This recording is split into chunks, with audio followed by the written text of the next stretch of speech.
Hey guys, welcome back to another episode of Nomadic Soul. I know I am late on posting this video, but guess what? I'm early on posting the one for this Friday, I guess. That's how you can look at it.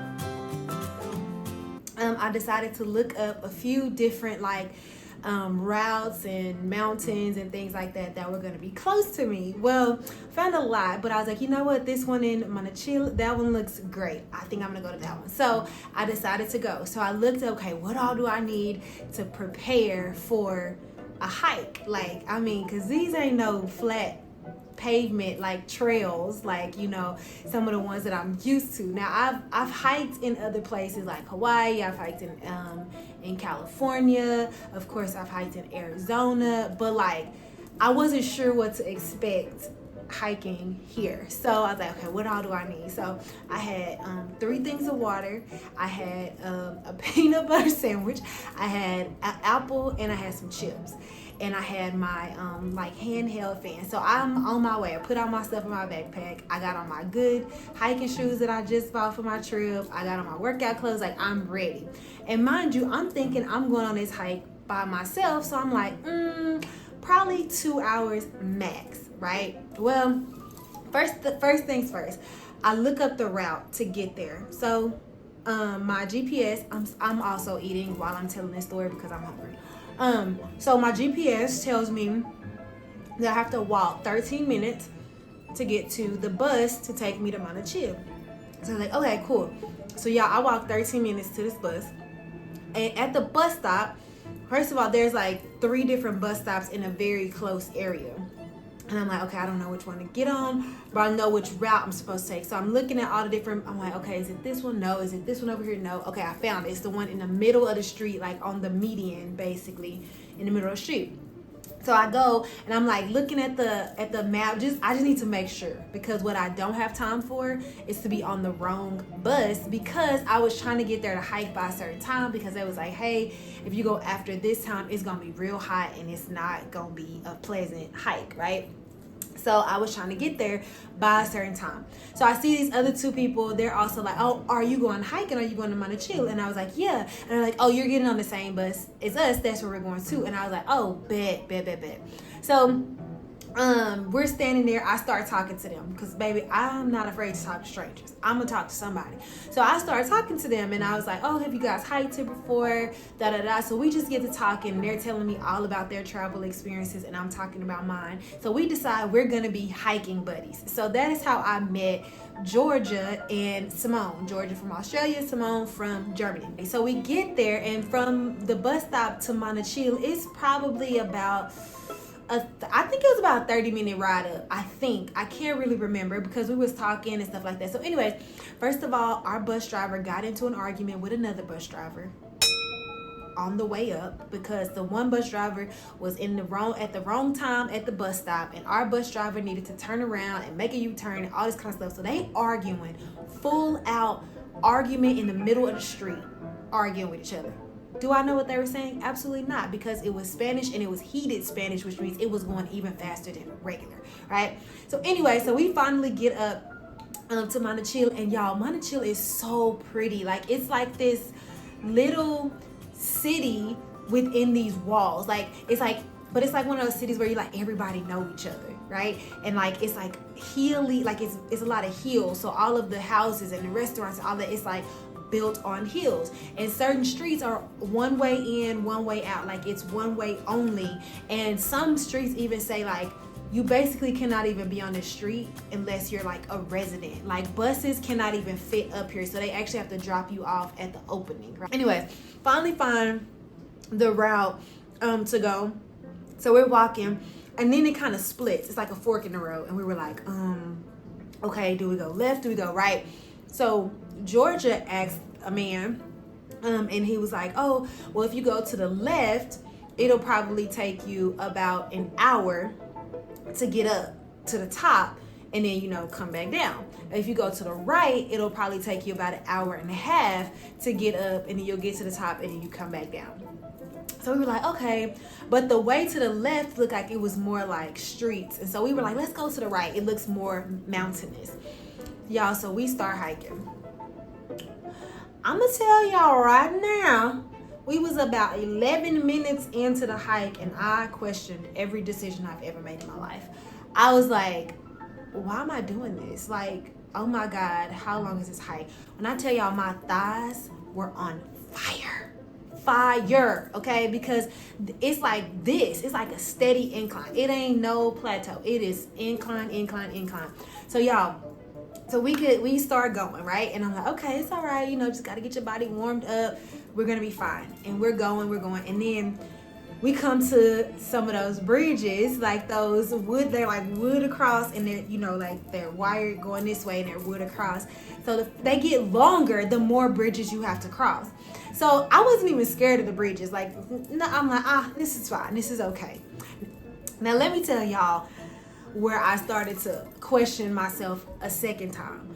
When we got to this one part, okay, and it's like rocks are like protruding out of the side of the mountain, but we have to keep going to get to the other side. Well, the path is like maybe like this wide, and I'm not exaggerating. You'll see it in pictures. The path is like this wide. So I'm slim, but I ain't that slim. So we couldn't walk straight ahead. We had to like turn on some of them, y'all. Some of them, the rocks were sticking out so much that we literally had to crawl on all fours across the path just to get to the other side. At some point, like they had these like things, like, how when you go rock climbing and you gotta hold on to the rocks. So they had these little metal bars sticking out. So you had to hold one metal bar and you were like leaning back basically to grab the other metal bar to keep going across. Like, y'all, and because there was water on the other side, like you couldn't get down because then you would be in the water. So you had to keep going. And I was like, y'all, how did that man and that older lady like make it through here? Because ain't no way. Because we saw them and they were like, oh, maybe they went the other route. And I was like, I'm still confused as how they got across. But anyways, so we make it across that. And then we're continuing to go up. So when we started the hike, it was roughly about it was probably about 60 degrees Fahrenheit. Now, mind you, over here they use Celsius, by the way, so figure that out. But 60 degrees Fahrenheit. So it's actually cooler and it's shady and there's a little breeze. We buy some water. We're following the water trail. And so it feels really nice when we start out this hike. Now, mind you, this man told us it's going to take about an hour and a half to get up the mountain. It took us about 2 hours to get up. But y'all, the further up we went, obviously the thinner the air got. Also, the less shade we had. So it started to get hot. Now, before we started, I had eaten my sandwich and I had also drank a bottle of water. But as we're going, I also was like drinking a bottle of water. So, y'all, at some point, I'm like, I can't do this no more. I'm not gonna make it. I want to turn around. But at this point, we were already over an hour into the hike, and I was like, I can't turn around because it's gonna be even longer going back. I just gotta stick it out, and I didn't want to go back by myself. I was like, I just gotta stick it out, right? So we keep going. I'm over here pep talking myself, and then at some point, I said, Lord, I need you to help me because I'm not trying to cry in front of these people because I don't even know them like that. But I'm not trying to cry. Y'all, but the way my body was exhausted was crazy. And so I said, please, Lord. So like literally like 3 steps later, I said, y'all, I need to take a break because at this point, my body started to tingle. And it felt like flushed, like how you feel right before you about to pass out. And then I started having this weird taste in my mouth. And I was like, oh my God, like what? This is internally, I am freaking out. I'm like, oh my God, I'm about to die on this hill. How they gonna get me out this mountain? And I'm like tasting this weird taste in my mouth. Y'all, I had heat exhaustion. And so we keep walking a little bit and there's some shade. And they're like, come over here to the shade, I'm not telling them like all these feelings I'm feeling. I just like, y'all, I need a break. So we go over to the shade. And I tell y'all, I whipped that backpack off so fast. started chugging that water. When I tell y'all, I ate that apple in 3 bites, it felt like. I ate that apple so fast. I whipped out that fan, put that mug on turbo, and I was like, I need some oxygen. Y'all, my chest was like on fire. It was so crazy. And in my brain, that lasted for an hour. Y'all, it was probably closer to a minute and a half. But in my brain, thinking I'm about to die, it felt longer, you know? So anyways, I survived it. So we at the top now. We make it all the way to the top, and that's when I start having the heat exhaustion, right? So we make it to the top, and so finally we on our way down. And so we start making our way down, and so it's a decline. Now, the good thing about a decline is that the momentum is gonna pull you forward. The bad thing is it ain't that good on your knees. Now, I don't have Megan Thee Stallion knees. I got Margaret 35-year-old knees that used to do way too much at the parties at the club when it came to dancing, right? So my knees ain't what they used to be. Baby, all 3 of us was talking about how our knees was on fire, okay? So we were going down the hill, and then sometime Georgia was like, hey guys, just so y'all know, the bus only comes every hour. So if we miss the bus right now, so right now there's a bus that's about to come, but the next one will come in an hour, and if we miss that one, we gotta wait a whole another hour. So we were like, okay. So we need to kind of speed up our descent, right, or decline down this mountain to make sure we catch the next bus.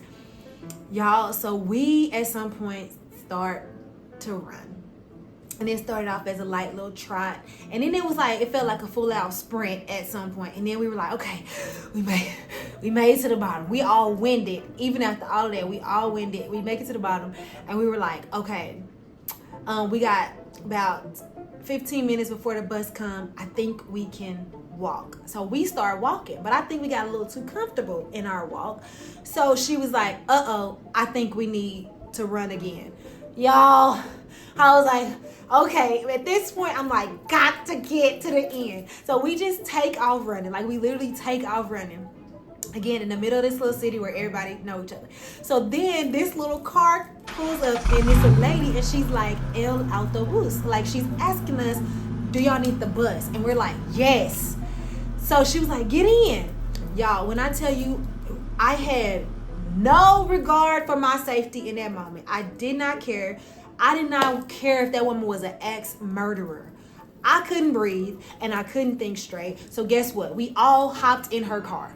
We jumped in her car, and when I tell y'all she sped through that little city, we were hitting speed bumps and everything. Full speed. She waving at people, everything. Her name was Maria. Thank you so much, Maria, for giving us a ride. And she dropped us off at the bus stop.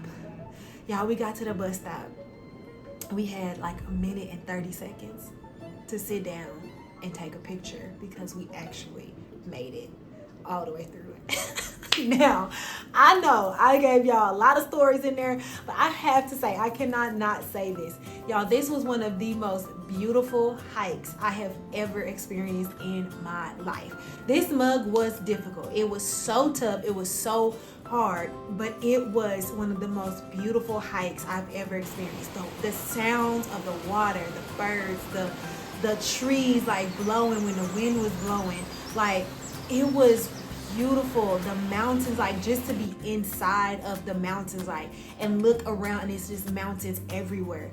And on top of that, I'm the type of person that when I'm challenged with something, sometimes I will want to quit in my body, but my mind is like actually like, no, like you can do more, because it's a mind over matter thing. And that's when my mind kicks in to gear, because I always correlate it to like other things in life. What things am I trying to do that feel extremely difficult or impossible or beyond my capacity or what I think I'm capable of doing? But in reality, I am capable of doing these things. I just have to get my mind right to complete it, to say like, wow, like I really did this, like I really did it, and I got to see these beautiful, beautiful sights. It was beyond worth it. Like, and to know like my body can actually do more than I give myself credit for, you know? And so, anyways, it was a beautiful hike. I got to meet Simone, and I got to meet Georgia. I got to hear some beautiful travel stories, share some of my stories, and they were just genuinely good people. Like, they were encouraging the entire time. Like, we stuck together. Like, nobody left. We didn't leave anybody behind. Like, we all stuck together and motivated and encouraged each other to get through it. And that was the other thing. Is like, sometimes you're doing something difficult, and we like to do stuff pridefully. Like, we like to say, hey, you know what, like, I can do it, I don't need no help, I don't need nobody to know I'm struggling, blah blah blah blah. And we will sometimes put ourselves in situations that we don't even have to be in, all because we will not stop and ask for help. I know that if I would have done that hike by myself, I probably would have turned around the first or the second time that my brain was like, or my body was like, we can't do this. Now, yeah, my mind might have pepped me up to go a little bit further, but I don't think I would have gotten that full hike experience if I didn't do it with other people. And sometimes we're gonna be called to do some stuff, and it is gonna be moments where we're called to do things by ourselves. But there are a lot more moments when we are called to do things in the context of community or with other people, right? With the help of other people. And you never know where those people are gonna come from, like where you're gonna meet them. And so, anyways, this is not supposed to turn into like no mini sermon, but I always get some kind of takeaway from stuff like this, and I didn't want to leave that takeaway to just, you know, gatekeeping myself, but hopefully to encourage somebody else. But also to encourage you, if you're ever out near Granada, Spain, and you're near Monachil, you should definitely check out the hikes in Monachil, but also there's the Sierra Nevada hikes, and those are probably more moderate to difficult level hikes, but they're not far either, and they're, I'm sure, equally as beautiful. So I just wanted to share that story with y'all about my amazing hike, show y'all some beautiful pictures. I know the pictures do not do it justice, like you just can't even imagine how beautiful it is, but I just wanted to like share just a little bit of that experience with you guys. And so I hope you all enjoyed that, and I hope that I will see you all back here for another episode of Nomadic Soul.